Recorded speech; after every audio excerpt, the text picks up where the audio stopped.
Alas 5 Gs na. 1 Western Visayas na. Alas 5 Gs na! 1 Western Visayas na.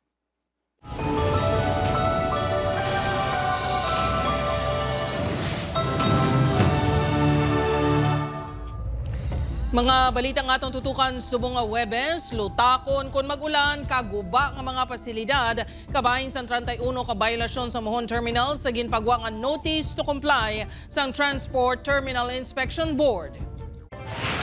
Vice Chair sang Iloilo City Transport Terminal Inspection Board nag-ako nga wala na sakyar kung nag-comply ang Mohon Terminal sa pagkayo sang ila mga pasilidad. 33 anyos nga babae na lapnos ang panit sang ginbasyahan sang asido samtang nagalakat pa uli. Kapalisan may persons of interest na. Duha ka rider na dulaan sang kabuhi sa pagbungwa na isang duha ka motorsiklo sa Pavia, Iloilo.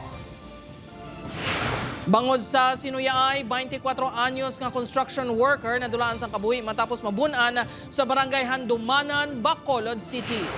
Kagi kadua nga hugnan sang oil price hike ginpatuman subong nga adlaw. Pila ka gasolinahan wala na nagpasaka sang presyo.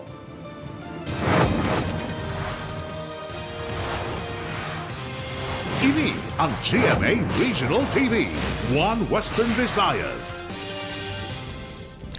Mayong hapon Western Visayas, kag Negros Occidental, Mohon Terminal nakitaan sa 31 ka biolasyon sa Transport Terminal Inspection Board. Pagkayo sa mga biolasyon ginako sang Vice Chair sang board nga wala pa masikyar. Ini ang gintutukan ni Kim Salinas live sa Mohon Terminal sa Iloilo City. Kim?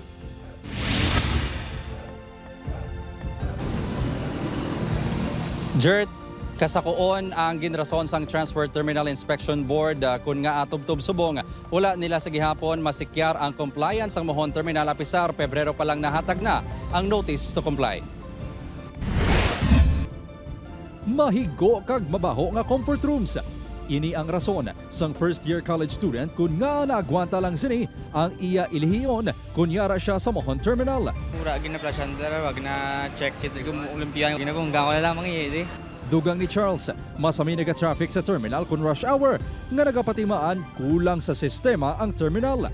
Ginaproblemahan naman sang pila ka POJ driver sa Iloilo City ang lutakon kag lubak-lubak nga parking space sa terminal. Bangod nagadugang ini sa pagkaguba sang ila unit. Pareho karawa mo salakyan di mayro giti para hindi man budlay sa amon salakyan kay salakyan namon taga ano mo washing ko taga bago lang washing iko raman. Ang lutakon niya dalan kag mahigko nga comfort rooms ang pila lang sa 31 pa kabayolasyon niya nakitaan sa Mohon Terminal.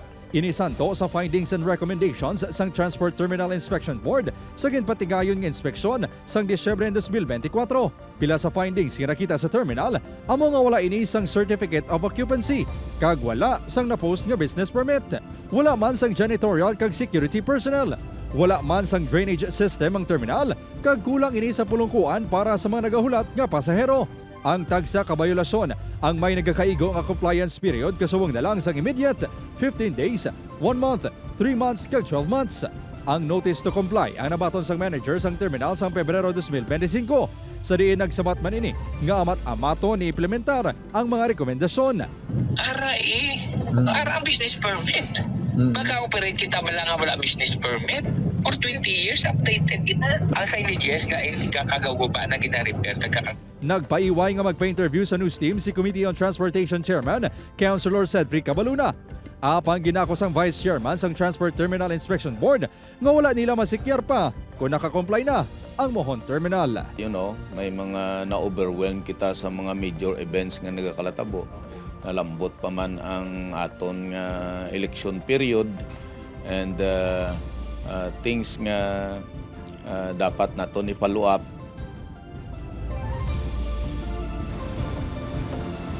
Jert, suno kay Garbanzos, hindi malabutan sa bulan sang Agosto kag ila bisitahon ang Mohon Terminal sa paghibalo kung na-comply gid man ang mga natumod ang biolasyon diri na kag ideterminar ang nagakaigo nga penalidad hirit sang drivers kag mga pasahero nga ipatupa gid ini agod manuto ang terminal operator kag masolusyonan na ang madugay nila nga problema sa terminal.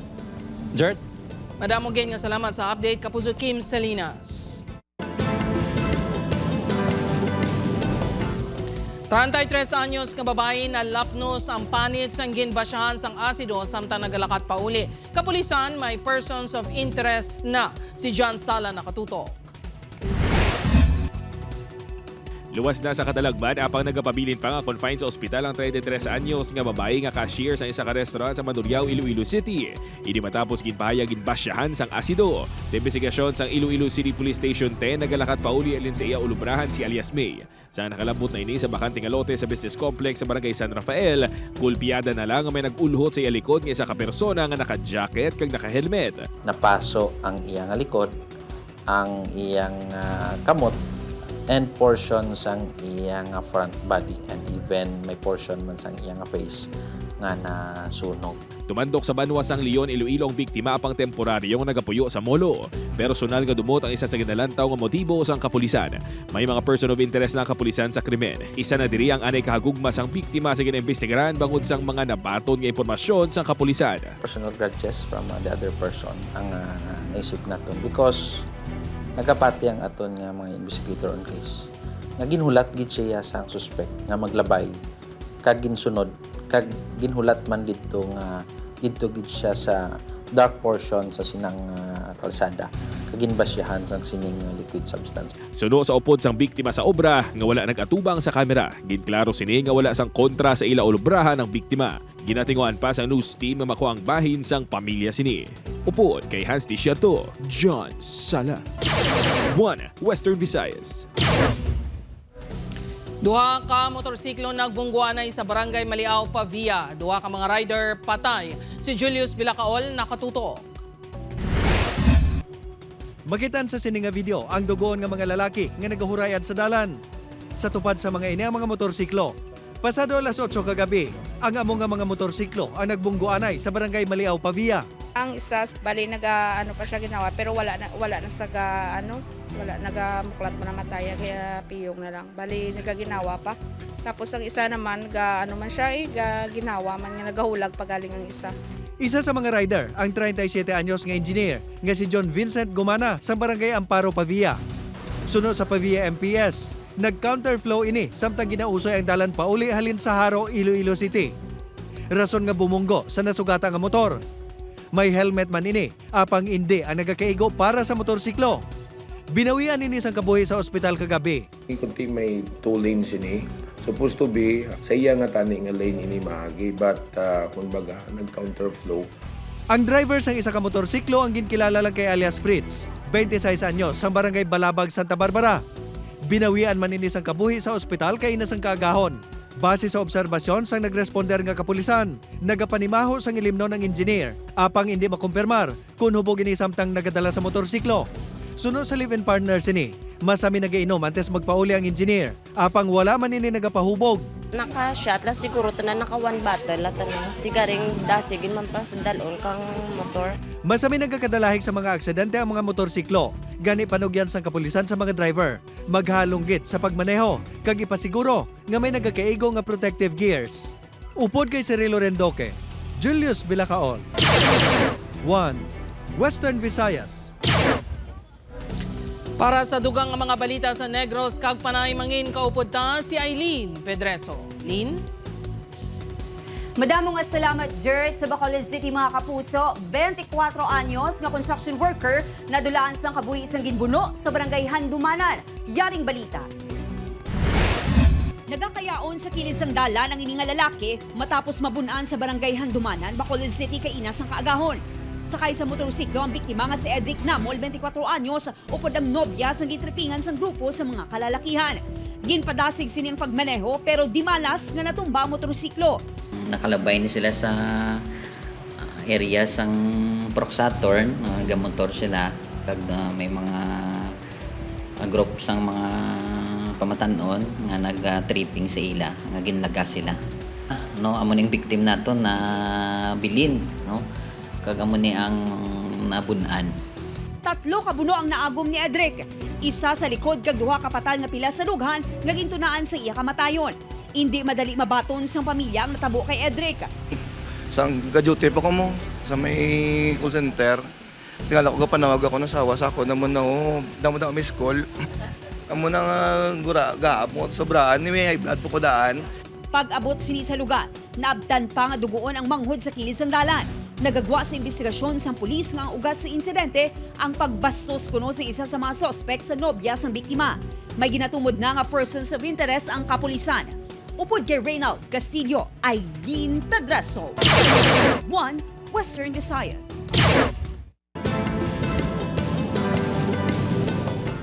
Mga kapuso, pila ka gasolinahan, wala na nagpasakas ang presyo sang gatong subong nga ikaduha kung tani nga hugnad sang oil price hike. Ang iban, nagpanubo pa sang presyo sang gatong. Si Julius Bilacaol nakatuto. Matapos magpasakas ang piso kag 20 sentimos sa presyo sang diesel kag piso sa gasolina sa Martes, wala na nagpasaka pa sang presyo sang gatong ang ininga gasolinahan sa Leganes, Iloilo. Suno sa mga staff, inian ang indesisyon sang ilatag dumalahan.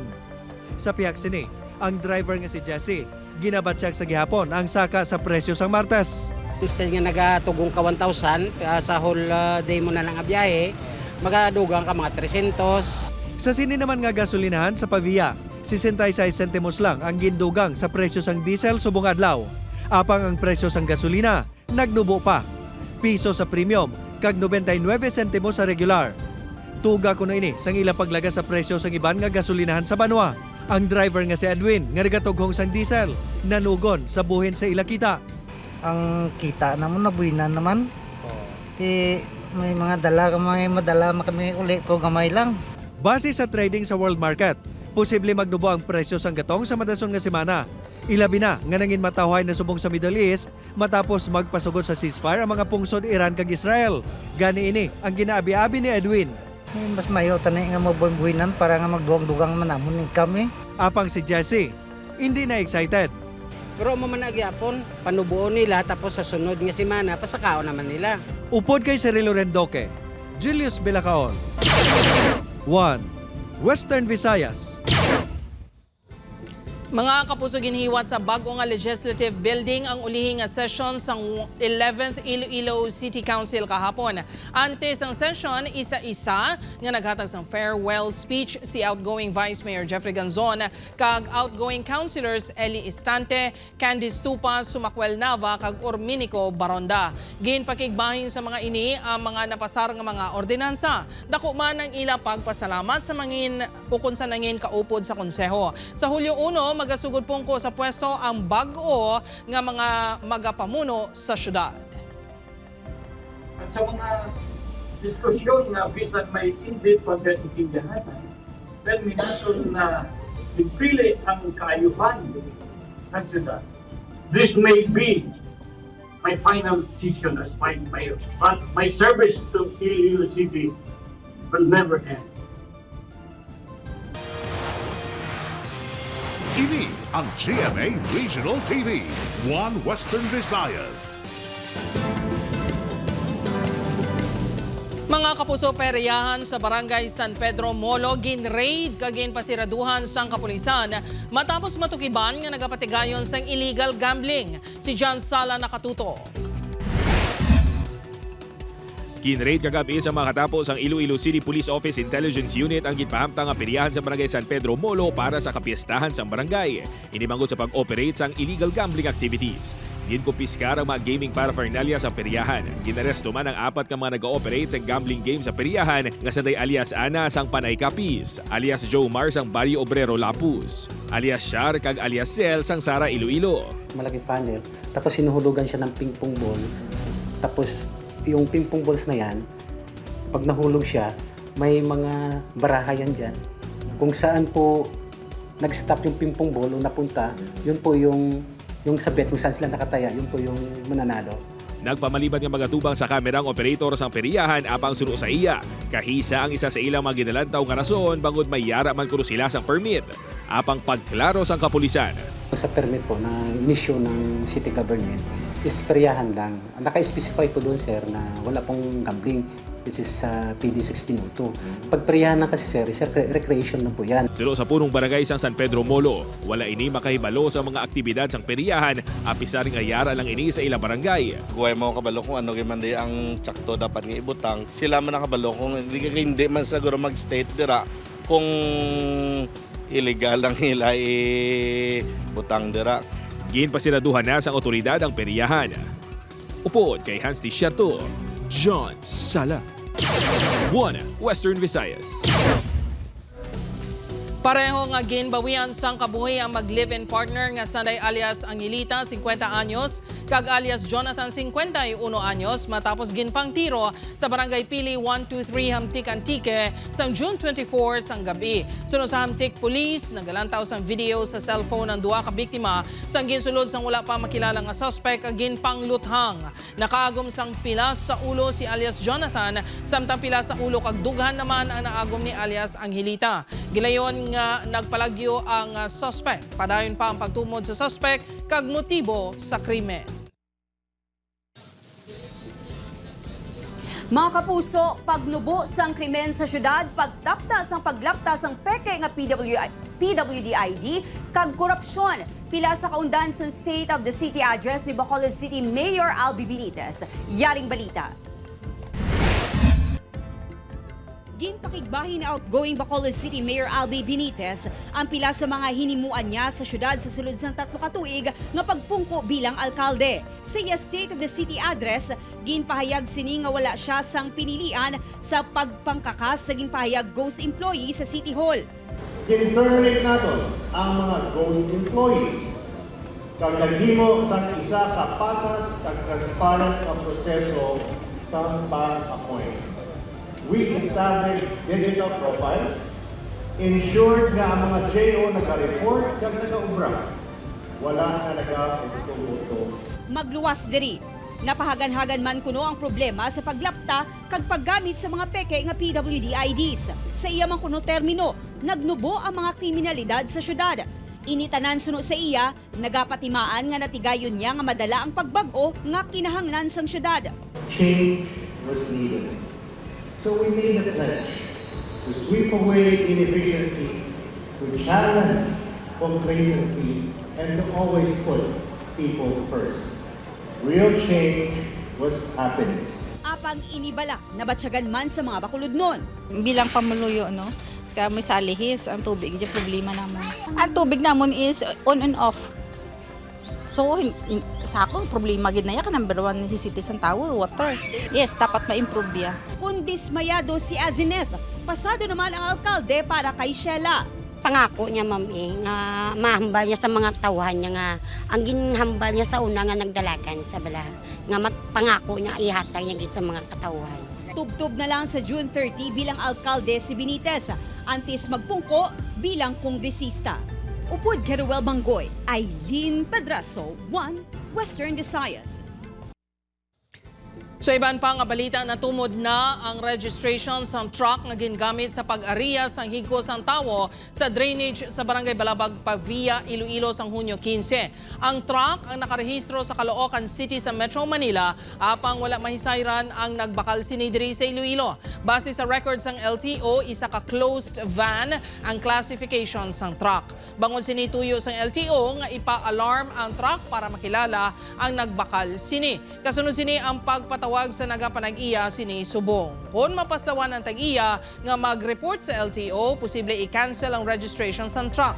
Pananglitan madeterminar ang nagapanag-iya sa truck, plano sa Pavia LGU nga papanaugan sang multa. Sekeron man sa EMB kag sa DOH kung ini ang may nagakaigo nga accreditation sa pag-siphon sang Poso Negro. Kung ma-identify ito na ang atong respondent, so makahatag ang penalty ang barangay, makahatag penalty ang LGU, makahatag penalty ang EMB, makahatag penalty ang DOH. Samtang mga kapuso, nagapatigayon subong sang historical investigation ang grupo sang historians sa Antique matapos matukiban ang ginapahayag 127 years old nga hayahay sang Pilipinas nga ginapreserba sang pamilya Abelion sa San Jose, Antique. Sunod sa isa sa mga personal nga nakakita sa hayahay nga si Professor Edbert Cabrillos, gintago sang apo ni Colonel Roberto Abelion, ang hayahay nga ginwagayway ni General Leandro Fulion sa Libertad Antique sadtong September 21, 1898 matapos ang deklarasyon sang kahilwayan sang Pilipinas sang June 12, 1898. Nakasaad sa kasaysayan nga sa Santa Barbara, Iloilo, 11 nga ginwagayway ang hayahay sang pungsod sa Guasang Luzon sadtong November 17, 1898. Nagatipon pa sang dugang documentary sources ang historians antes ipadala sa National Historical Commission of the Philippines. For me, 80% intact ang flag. Kay despite nga medyo rotten, medyo may mga gisi-gisi na siya kay isa kada dugay na ginatago gid diya sang gintipigan gid diya sang owner gintago gid diya. Siya yung descendants the youngest daughter of Juan Abilion na anak ni Roberto Abilion. Mga kapuso nagtukiban sa ginpatigayon nga investigasyon sa Environmental Management Bureau 6 nga wala sang discharge permit sa water depot permit to operate sa mga generator nga ginagamit kag hazardous registration ang hatchery nga ginatudlo kausa sang pagpalangatol sa mata, ilong kag tutunlan sa masobra 400 ka residente sa Gimbal, Iloilo sang damnaglang. Nagkuha na ang ahensya sang water sample sa hatchery sa diin nagalabot sa 7 to 15 ka adlaw antes mabalaan ang resulta. Kung mapamatudan nga may kapaltaan ng hatchery, pagamultahan ini sang 25,000 pesos tubtob 400,000 pesos tag sa kaadlaw tubtob nga makayo ang problema. Mahimo man sila papanaugan sang interim cease and desist order sang EMB 6. Una na nanindugan ang tagdumalahan sang hatchery nga nasunod nila ang husto nga proseso sang ila disinfection. May ara na kami nga i-impose nga violation kay naga-operate na sila nga wala sila sang discharge permit and permit to operate.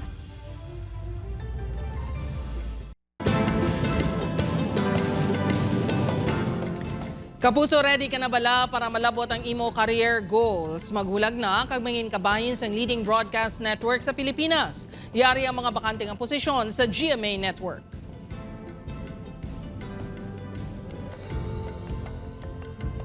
Sa mga interesadong aplikante, pwede ka mo magbisita sa www.careers.gmanetwork.com. Ini ang GMA Regional TV, One Western Visayas. Mga kapuso, malapit isa kagatos ka personnel sang Iloilo City Police Office makabig nga overweight. Police techniques ipatuman para mapasiguro nga physically fit ang kapulisan. Si Julius Bilacaol nakatutok. 98 ka mga personnel sang Iloilo City Police Office ang makabig nga obese o kon overweight. Ang obesity ang isa ka kondisyon kung sa diin sobra ang fat sa lawas ng isa ka tawo. Ini nagadulot sang peligro sa natungdan. Mayroon na siyang standard chart. It measures your weight against sa imo height. Sang damlaglang, ginanunsyon ni PNP Chief General Nicolas Torre III nga dapat mangin physically fit ang mga miyembro sang PNP. Ang mga obese o kon overweight ginahatagan sang isa ka tuig para malabot ang nagakabagay nga kabugaton. Mga hindi mayong kondisyon during the performance of our duty will be gamay lang ang possibilities nga hindi ka nag-perform. Gani ginabalik sang PNP ang police techniques. Ini ang gitalana kada Martes kag Huwebes kada semana. Miyara kita da for example Zumba activity, no? Kung sa diin ara ang mga kapulisan naton. And after that, pwede naman himo sang individual activity ang aton nga mga kapulisan. Pwede sila mag-walk or jog.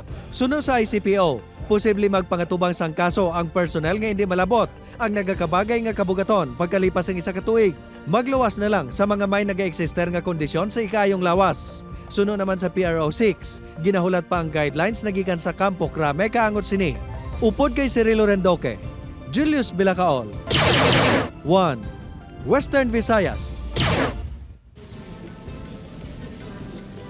Mga kapuso, nag-resign bilang punong barangay sa Barangay 13, Bacolod City, si Tanya Familyaran, umaga ni outgoing Vice Mayor Elcid Familyaran.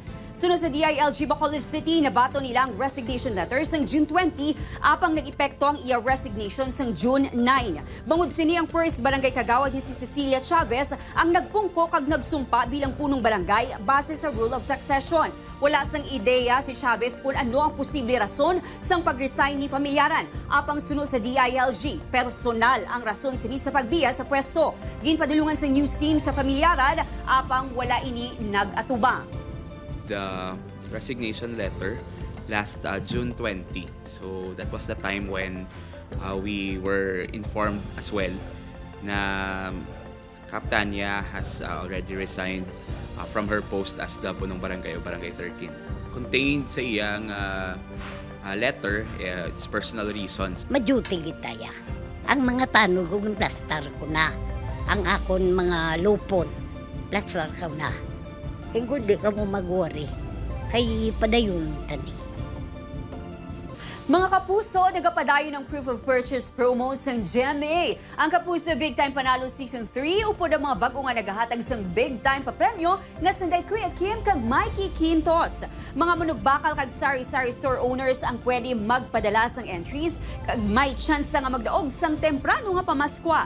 Masobra 11 million pesos ang ipanghatag lakip ng 7 ka 1 million pesos para sa maswerte nga bumalakal kag sari-sari store owners sa Grand Draw. Ang official sending of entries ang tubtub pa sa July 11, 2025. Pwede maghulog sang entry sa masobra 1,000 ka-participating Mercury Drug, Pure Gold branches, GMA Regional TV kag radio stations nationwide. Maghalong sa fake news, fake Facebook accounts o kung scam text. Magtutok lang sa GMA o kung i-follow ang GMA Promos Facebook kag TikTok pages o kung magbisita sa microsites ng GMA Promos para sa complete mechanics kag announcements.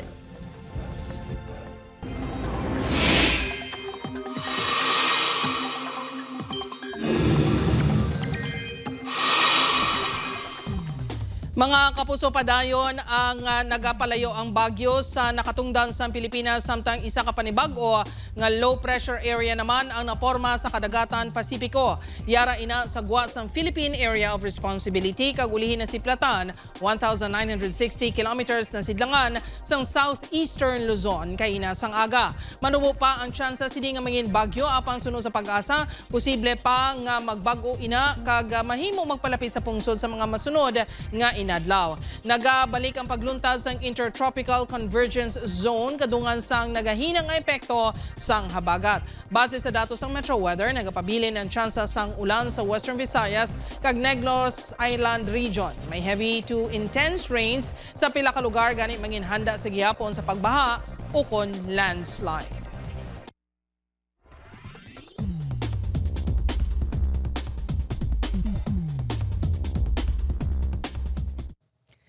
Mga kapuso, ako si Jethro Charlatan. Ini ang One Western Visayas, bugos nga pwersa para sa mas dako nga misyon kag mas masangkad nga pagserbisyo sa pungsod.